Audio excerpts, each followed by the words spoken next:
Day 16 of me playing some bad Switch games.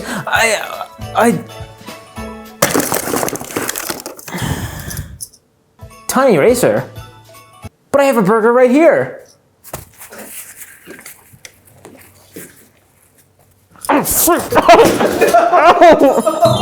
been very naughty, and Santa called him out on this. He's forced to play bad Switch games every day until Christmas.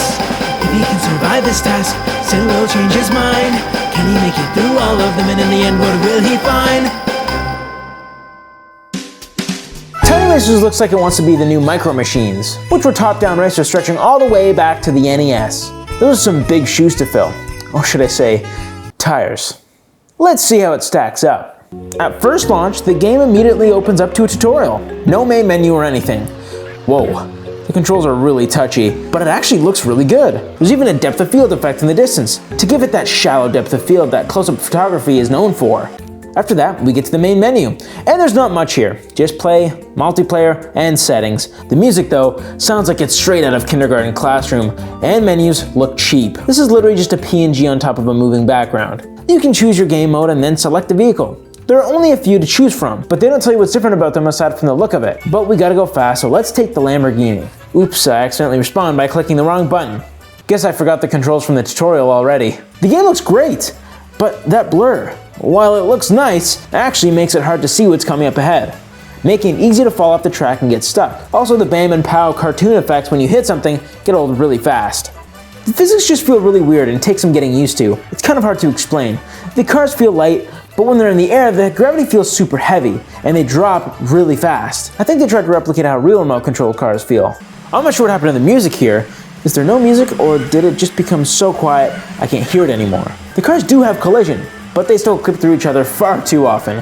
Frame rate is pretty smooth with occasional dips, and the loading times are nice and quick too, getting you right into the next race in just a few seconds.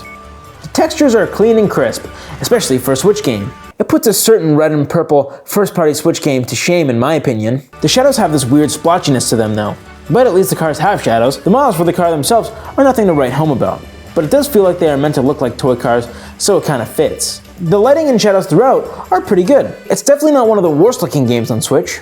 Did I mention it's extremely difficult to get the hang of the physics in this game? It can be quite frustrating.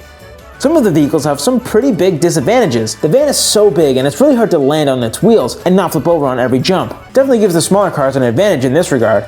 I don't know why you'd choose this one. The level design is neat though. Even if they're just reusing the same elements over and over again in a new layout, it doesn't end up feeling too stale. But the tracks do have a lot of little annoyances like this invisible wall here, or the spot where I keep getting stuck off track each time. There are occasional glitches like where I clipped through the map here and when I fell out of bounds. Some of the AI can be brutally aggressive too, slamming you into a wall frequently on purpose or nudging you off the track. This game really does punish you for making a mistake, even if it's something outside of your control. It feels kind of unfair.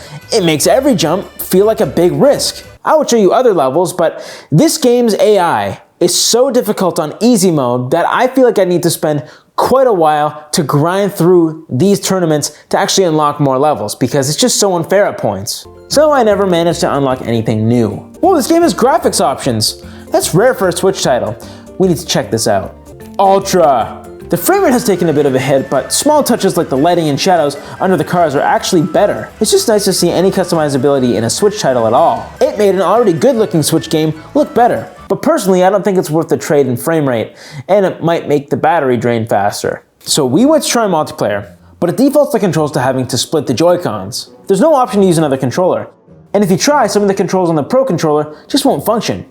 Even when you split the Joy-Cons, it wasn't working. Both Joy-Cons ended up controlling just the one car.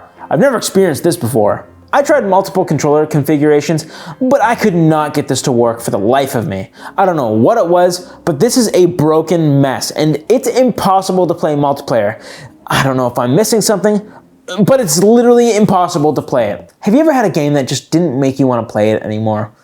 Well, actually, I can think of more than one, but this one does that especially. Metacritic seems to think so, giving Tiny Racer only a 29 average score. While the game looks good graphically, it just doesn't play well, and the multiplayer is completely broken. It If this game had a little bit more of love and polish, then it'd be a pretty decent racer. But for now, it'll forever be in the bottom of the eShop bargain bin. But what do you think? Have you played Tiny Racer? And does it look a little bit fun to you? Let me know in the comments.